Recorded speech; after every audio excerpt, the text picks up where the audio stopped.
과자, 디저트, 음료수처럼 단순당이 많은 음식은 암세포가 가장 좋아하는 에너지원입니다. 암세포는 포도당을 정상세포보다 훨씬 많이 흡수하며 빠르게 증식합니다. 세계적인 암 연구기관들은 당분 섭취가 암 발병 위험을 높인다는 수많은 연구 결과를 발표하고 있습니다. 나는 건강하게 잘 먹고 있는데 왜 이렇게 아픈 사람이 많을까? 한국인의 식습관은 지난 수십 년간 빠르게 변화했고, 안타깝게도 이 변화가 암 발병률 증가에 큰 영향을 미치고 있다는 연구 결과들이 계속 나오고 있습니다.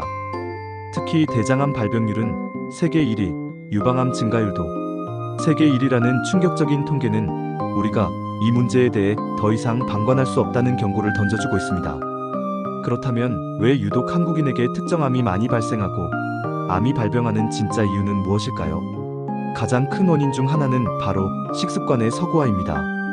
과거 밥상에는 나물과 채소, 된장찌개와 같은 건강한 한식 위주였지만 지금은 가공식품과 패스트푸드, 고지방, 고탄수화물 식단이 우리 밥상을 점령하고 있습니다. 특히 유제품과 육류 섭취량은 50년 전과 비교해 유제품은 무려 50배, 육류는 10배 이상 급증했습니다. 반면 우리 몸에 꼭 필요한 채소와 과일, 섬유질 섭취는 턱없이 부족해지고 있습니다.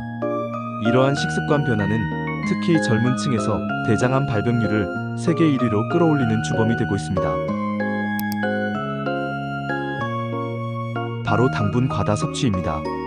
과자, 디저트, 음료수처럼 단순당이 많은 음식은 암세포가 가장 좋아하는 에너지원입니다. 암세포는 포도당을 정상세포보다 훨씬 많이 흡수하며 빠르게 증식합니다. 세계적인 암 연구기관들은 당분 섭취가 암 발병 위험을 높인다는 수많은 연구 결과를 발표하고 있습니다. 설탕이 암세포의 먹이가 된다는 것은 이제 너무나 잘 알려진 사실이죠. 달콤한 유혹을 떨치기 어렵다면 흰 설탕 대신 비정제 원당이나 천연 감미료를 소량 사용하는 것부터 시작해보는 건 어떨까요? 물론 이것도 최소한으로 줄이는 것이 가장 좋습니다. 첫 번째, 유제품 과다 섭취입니다. 특히 우유와 치즈 같은 유제품에 들어있는 IGF-1, 즉 인슐린 유사 성장 인자일이라는 성분은 암세포 성장에 영향을 미칠 수 있다는 연구들이 있습니다. 유방암, 전립선암과의 연관성도 제기되고 있죠. 물론 모든 유제품이 해롭다는 것은 아니지만 과도한 섭취는 경계해야 합니다. 우유를 마시는 대신 두유나 아몬드유 같은 식물성 음료로 대체해보는 것도 좋은 방법입니다. 두 번째는 붉은 육류 및 가공육 섭취입니다. 소고기, 돼지고기 같은 붉은 고기와 소시지, 햄과 같은 가공육은 세계보건기구 WHO가 1급 발암물질로 지정할 만큼 암 유발 가능성이 높습니다.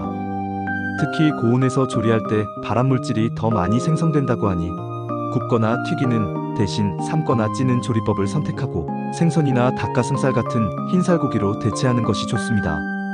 세 번째는 나쁜 지방 섭취입니다.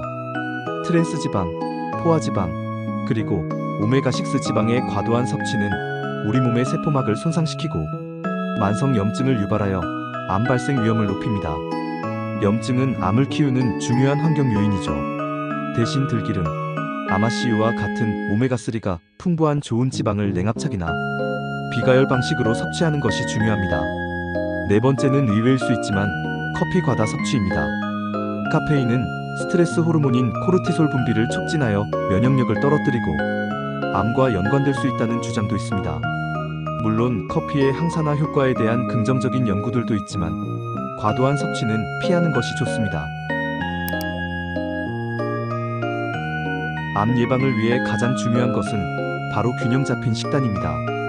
곡류, 채소류, 콩류, 과일류를 골고루 섭취하는 것이죠. 특히 채소와 과일을 충분히 섭취하는 것이 매우 중요합니다. 채소와 과일에는 항산화 비타민, 무기질, 그리고 풍부한 섬유소가 들어있어 암 발생 위험을 감소시키는데 큰 도움을 줍니다. 또한 짠 음식 섭취를 줄이는 것도 중요합니다. 짠 음식은 위 점막을 손상시켜 위암 발생 환경을 조성할 수 있습니다. 탄 음식이나 육가공품은 줄이는 것이 좋습니다. 고온에서 조리된 육류나 햄, 소시지 등에는 발암물질이 생성될 수 있기 때문입니다. 암 예방뿐만 아니라 암 환우분들께도 식습관은 매우 중요합니다. 암 생존자의 사망률에도 식습관이 큰 영향을 미친다는 연구 결과도 있습니다. 규칙적인 운동과 패스트푸드 섭취 제한은 사망률 감소에 기여한다고 하니 암 환우분들도 건강한 식습관을 꾸준히 유지하는 것이 필요합니다. 채소와 과일에는 비타민, 미네랄, 항산화 물질, 그리고 식이섬유가 풍부하여 면역력을 강화하고 암세포의 성장을 억제하는 데 도움을 줍니다. 항암 효과가 입증된 식물성 영양소가 다량 함유되어 있죠. 또한 소화 부담이 적고 몸에 독소를 배출하는 데도 효과적입니다. 하지만 단점도 있습니다. 채소 과일식만으로는 단백질, 필수 지방산 등 우리 몸에 필요한 모든 영양소를 충분히 섭취하기 어려울 수 있습니다. 극단적인 채소 과일식은 오히려 영양 불균형을 초래하여 면역력을 약화시키고 암 치료 과정에서 필요한 에너지를 충분히 공급하지 못할 수도 있습니다. 그러므로 전문가와의 상담을 통해 자신에게 맞는 균형 잡힌 채소 과일식을 계획하는 것이 중요합니다. 첫째, 다양한 색깔의 채소와 과일을 골고루 섭취하는 것이 중요합니다. 각 색깔마다 다른 종류의 항산화 물질과 영양소가 풍부하기 때문입니다. 둘째, 유기농이나 무농약 제품을 선택하고 제철 채소와 과일을 섭취하는 것이 좋습니다. 셋째, 생으로 먹거나 가볍게 익혀 먹는 것이 영양소 손실을 최소화하는 방법입니다. 채소는 찌거나 데쳐서 섭취하고 과일은 통째로 먹는 것이 좋습니다. 넷째, 통곡물, 콩류, 견과류, 씨앗류 등 식물성, 단백질과 좋은 지방을 함께 섭취하여 영양 균형을 맞추는 것이 중요합니다.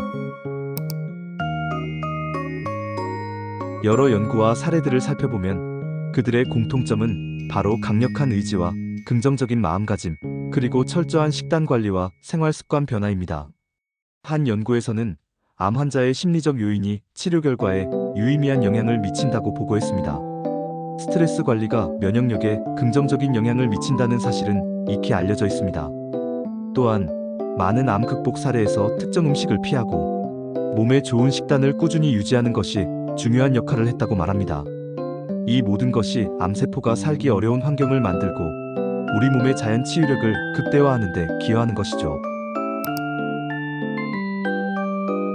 오늘 우리는 암을 키우는 최악의 식습관과 암 예방을 위한 건강한 식습관에 대해 자세히 알아보았습니다. 한국인의 식습관이 어떻게 암 발병률에 영향을 미치는지, 그리고 어떤 음식을 피하고 어떤 음식을 섭취해야 하는지 함께 살펴보았습니다. 무엇보다 중요한 것은 당분 과다 섭취를 줄이는 것에서부터 시작하여 균형 잡힌 식단과 긍정적인 마음가짐, 그리고 꾸준한 생활 습관 개선이라는 점을 다시 한번 강조하고 싶습니다. 우리 몸은 우리가 먹는 것으로 만들어집니다. 암은 우리에게 갑자기 찾아오는 불청객이 아니라 오랫동안 우리가 쌓아온 식습관과 생활 습관의 결과일 수 있습니다. 오늘 이 영상이 여러분의 건강을 되돌아보고 더 나은 식습관으로 나아가는 작은 계기가 되기를 진심으로 바랍니다. 작은 변화가 모여 우리 삶에 큰 기적을 만들어낼 수 있습니다. 우리 모두 건강하고 활기찬 삶을 위해 현명한 선택을 하시길 응원합니다. 박식한 공방, 오늘은 여기까지입니다. 오늘 영상 도움이 되셨다면 구독과 좋아요 부탁드리며 평안하고 편안한 하루 되세요.